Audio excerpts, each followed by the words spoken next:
Welcome back, everybody. In today's video, I'm going to show you how to change the spark plugs in your Gen 3 Montero. So this is anything from 2001 to 2006, and this is specifically going to be the 2003 model. So the intake is going to look a little bit different, but the process is roughly the same. The reason I want to make this video is because changing the spark plugs is a little intimidating on this platform because the intake manifold and all of these vacuum lines, hoses, the fuel lines, the coolant, they all sit on top of this. And as you can see here, here's a spark plug boot. You pull up on it and you can't actually get this out because of the intake manifold. So in order to do the spark plugs on this, you do have to pull the manifold. Now, it looks intimidating, but it's really not that bad. I've got this down to about a 15-minute job, and I want to show you guys how I take it apart, some of the tips and tricks, so that hopefully you can tackle this on your own. As a maintenance item, I recommend changing these every 60,000 miles. Some spark plugs will go longer, some will go shorter. I think Mitsubishi says 60,000 miles, and even if they don't, that's a pretty good interval. So I'm gonna jump into this and show you guys how I take this apart. The first thing you wanna start off with is gonna be this intake right here. This is a 10 millimeter to loosen up this hose clamp and a 10 millimeter here, and this guy just weasels right off the throttle body. And you pull it off of the air intake as well. So now with that out of the way, we're a little more isolated here. The big one that scares everybody on this is the electrical system and the vacuum lines. Here's the trick with the electrical system is I would disconnect all of these sensors. However, you don't actually have to label them because they only plug into one thing. And if you just lay it on top, lay the wiring harness back on top, it's pretty obvious where they go. You can't mix these up. You can't plug one in where it's not supposed to go. The only thing you got to make sure is if you unplug it, you just have to plug it back in. So right over here, we have the throttle position sensor. Over here, we have the EGR. Back here's an oxygen sensor. Here's an intake manifold sensor. Over here, I believe we have the knock sensor and another camshaft sensor. I don't really know what that is, but there's an electrical thing. And then this vacuum actuator over here. So I'm gonna undo all of those, and then I'm gonna come to the front, and you've got different coolant sensors right here. You've got 3 of them. Like I said, you can't mix them up. So I'm gonna undo all of those as well as undo these clips. In order to undo these clips, you just pull on this tab and pull them off that little bracket right there. So I'm gonna go ahead and I'm gonna pull all of those off the top of this intake manifold.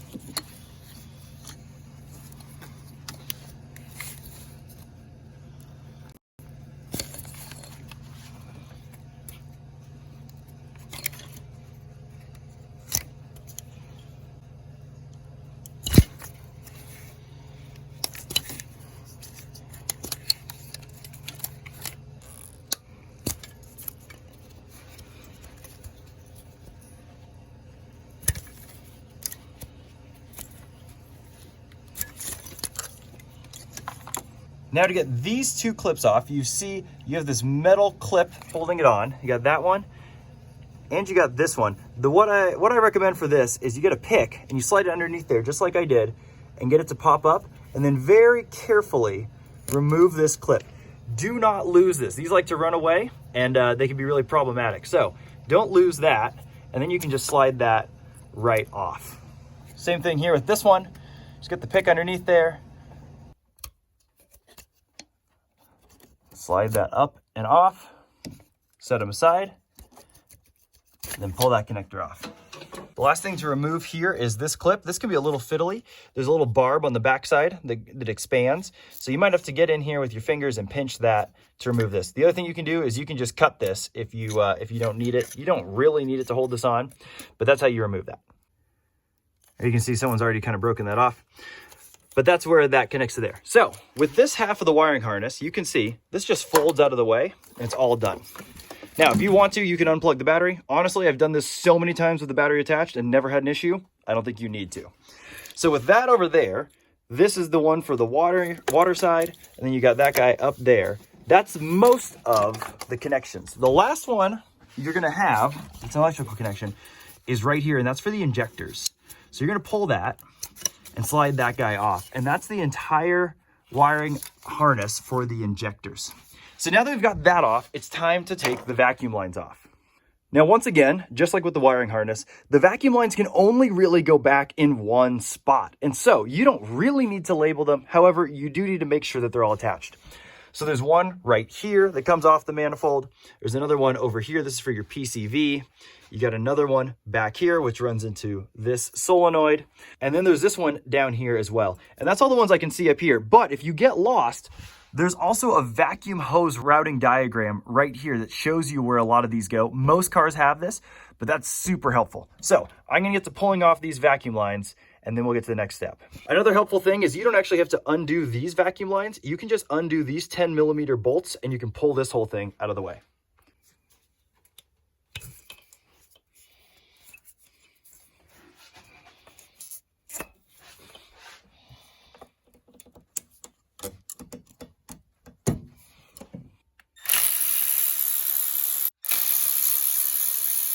Sorry, these are actually fuel lines. That's your return fuel line, and that you don't want to disconnect, leave it there. However, this right here, these are your vacuum lines.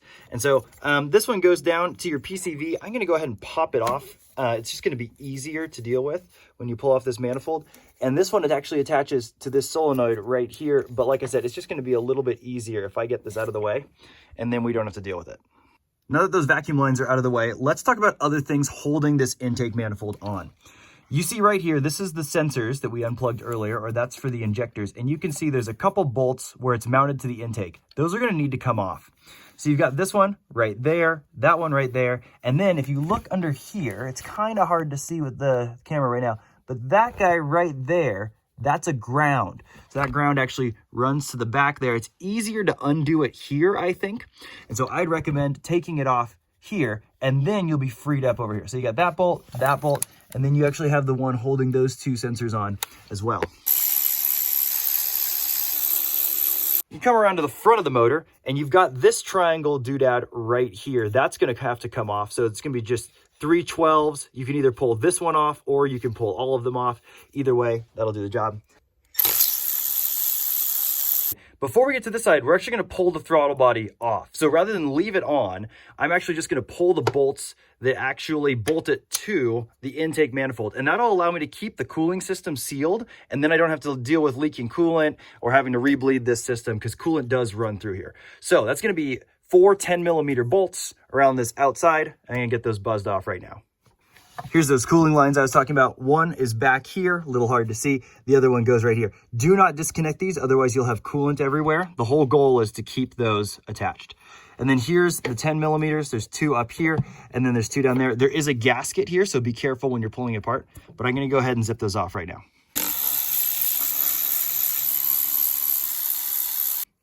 So there's the throttle body removed. There's those bolts in there, and the gasket actually stayed with the throttle body.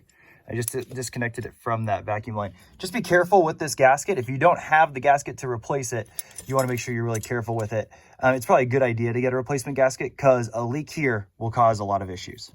But with that, you can see a couple things. One, here's your EGR. So that's going to have to come off, as well as these 2 bolts down here. These are actually bolting it to the head. So you got to take that off, and you got to take this off. Again, a good time to replace that gasket. And in addition, there's another vacuum line that's kind of hidden back here. So this guy's, as well as these 2 EGR bolts and these 2 motor mounting bolts. So now that we've covered that, let's go ahead and unbolt the rest of the things that are bolted to the side and the front of this. I got all those bolts out, and it's a good idea to label these so you know exactly where they go. And the other thing is, you don't have to do this, but I found it's a little easier if you undo this, just to give yourself a little more flexibility with this. You want to be really careful with this EGR tube. They're really prone to cracking right here, so you can't like bend it out of the way. But if you undo this nut or this bolt right here, it allows for just a little more flexibility in getting this off. So I'm going to undo that. Now that we're in the back here, we can see another sensor that needs to be unplugged. Again, I don't label these because it can only go one spot. Just don't forget that one. And then the other thing that needs to be unplugged is this O2 sensor right here. So this is the receiver of the O2 sensor. And honestly, I've had a hard time with this one. So I've bent that back up, and you can see right there, there's the little pin to hold this on. And it's mounted kind of funky in here. It's a lot harder to take it off than it is to just get in here. And if you get a pick in there, you can usually slide this forward off of that little mounting bracket, and then it won't be connected to the manifold anymore. So I think this is one of our last steps. All right, sure enough, I was able to push that thing out of the way, and now this is free. Just make sure this doesn't drop down. It can be easy to forget it because it drops down and you don't know where it is. So I'm just gonna set it over here with the throttle body. So with that, I believe that this thing is almost ready to pull, which leads us to the hardest part to film and the hardest part to do, which is get all of these intake bolts out. Let me see if I can get a good shot of that. So here we're on the top of the manifold, and you can start to see the bolts. There's one there, and they kind of zigzag back and forth through the intake manifold. But there's also one back here that's impossible to film. You can feel it with your hand, but it's going to be in line with these guys right here. So you need to get all of those off. The best way to do it is, for that one in the back specifically, is with a wobble or a universal joint to allow you to kind of snake it back in there. But once you pull all of those, this whole manifold should just pull straight off.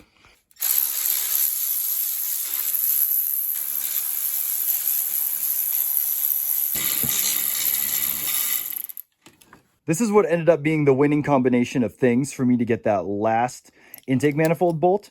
It's got a wobble or a universal joint with a little bit of a wobble extension, and that's how I was able to get down there. So whatever works for you, but this is what worked for me.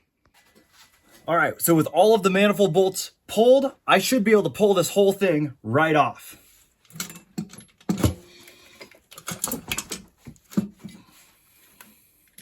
Make sure my gas return line is out of the way. Booyah!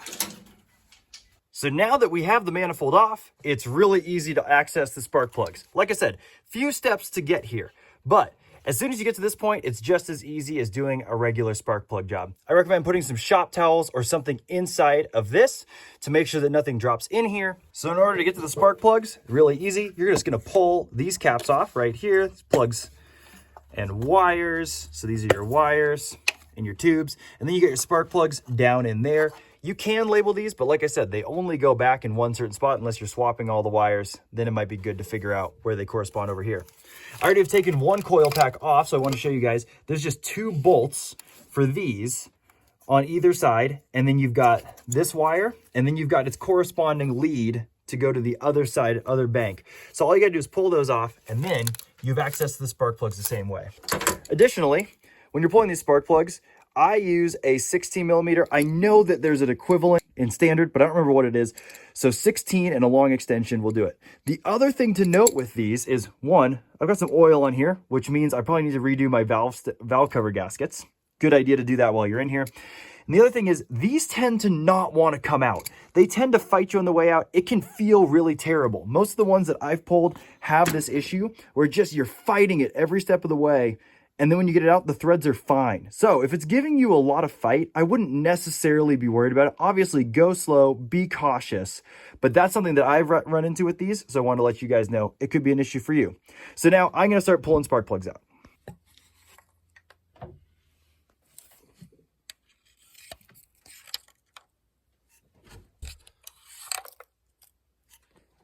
So now I've got all the old spark plugs out. It's time to put the new ones in, and this is my recommendation for spark plugs. These NGK Iridiums, these tend to work really well for me. They're already gapped to size right out of the box. So I'm gonna drop this one in and get these all in there. So we'll get all these in, get them torqued down to spec, and then we'll get into assembling all of the coils and wires as well as the intake manifold. Okay. Each one of these spark plugs gets torqued down to 16 foot-pounds.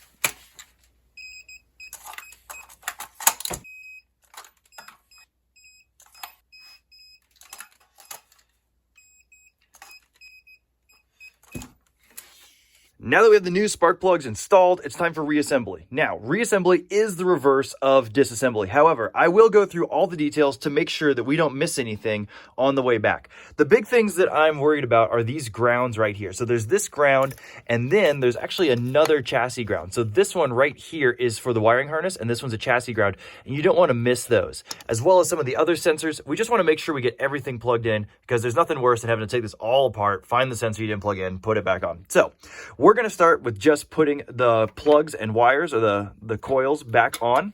And so like I said, these should, if you didn't take out these should go back just the way they came off. So we'll go ahead and put all these back onto the spark plugs. My personal recommendation is put them in dry. Don't put dielectric grease on them. Some people have other opinions. I've only had issues with it, so I'm just going to put these in just the way they are.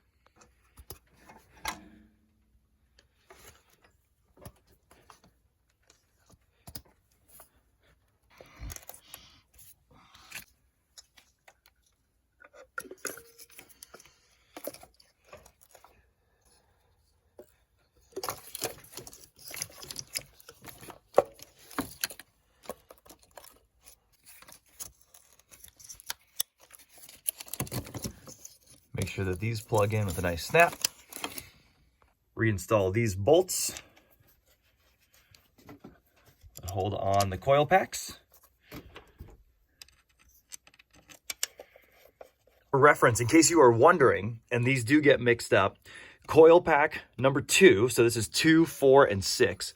Coil pack number 2, if you follow this wire all the way around, it goes all the way back to cylinder number 5. So 2 and 5 go together. This is 4 and 1 go together, and then 6 and 3 go together. So that's how this whole thing is laid out, with these guys kind of acting as a piggyback system for the coils. All right, with the spark plug coils back on, it's time to put the intake manifold on. Few things. Make sure that you move all the wiring harness out of the way, especially those 2 grounds that I pointed out. Make sure that they're tucked off to the side so that you don't bury them underneath here. And then make sure to remove your shop towels. You do not want to pull these into the cylinder. You're going to have a bad time. It's also a good time to make sure that this gasket surface is nice and clean where the intake goes in. And now it's time to put the gasket on. Again, good to use a new one. You want to line it up here and make sure that the holes are all visible for all the bolt holes. This is a difficult gasket to put in. It tends to move around and shift around, so you have to be very delicate when you're putting on the intake manifold, which I'm going to drop on right now.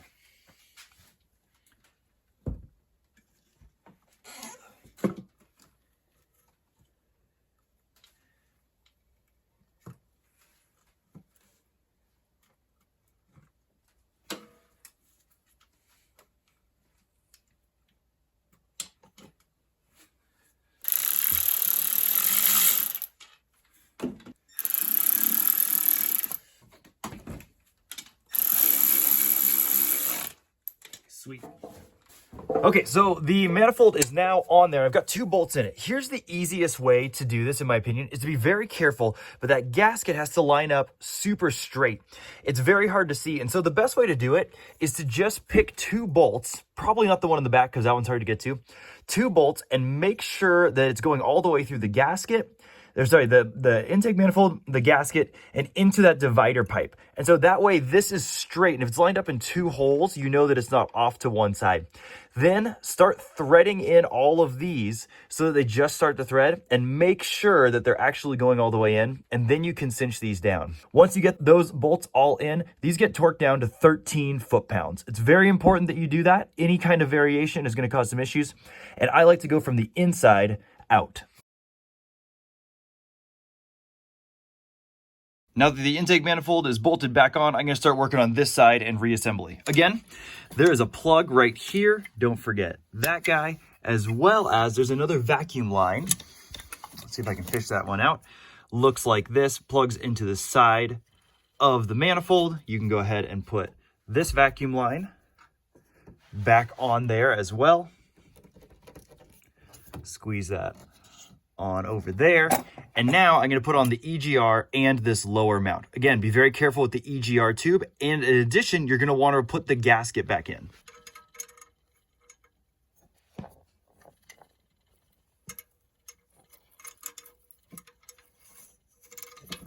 Once you have the EGR bolts in, you can go ahead and thread in these guys that hold on the bottom of the plenum.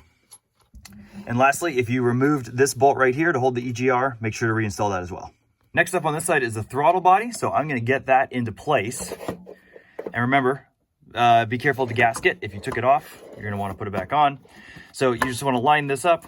You got 2 bolts on the bottom, and then I've got that bracket on the top. I'll show you how that goes on. And here's what this looked like installed. You got the bracket going over here, and then you've got a spot for the wiring harness clip, and then you got this route for the vacuum line. So that's how this goes. This is all buttoned up. The plug for that is on the other side. But since we're here, we might as well reinstall this intake. Good idea to take this oxygen sensor plug, the one that I said sometimes you can forget about, and route it back up here. And you can either just clip it into or loop it into this wiring right there, or if you want, you can actually slide it back on to its mounting spot. That way it's ready for the wiring harness. So we'll throw this on and then we'll move on to the front of the motor. Another important thing to mention is right here. This is a breather hose and it goes into the back of this runner for your intake. And if you're not careful, you can unplug it. I didn't take it out, but it might drop off and then that would cause you to have a lean code. So just make sure that that's nice and secure on there. The other hose that's attached to it, that's a coolant line. And remember, we didn't disconnect those from the throttle body. Now on the front side of the motor, there's just a few things to connect before moving over to that side. First one is you want to make sure that this fuel return line is pulled out from underneath anywhere where it might be stuck. As you can see, mine's kind of stuck somewhere. Want to make sure that gets nice and loose. So that's going to go back up here. And you got some vacuum lines as well. So you got that one right there.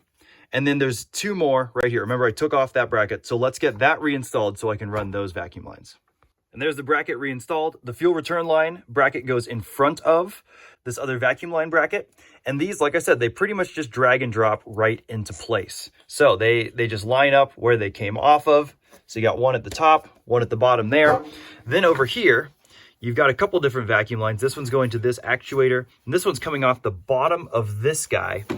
And that one's gonna loop up and go right there.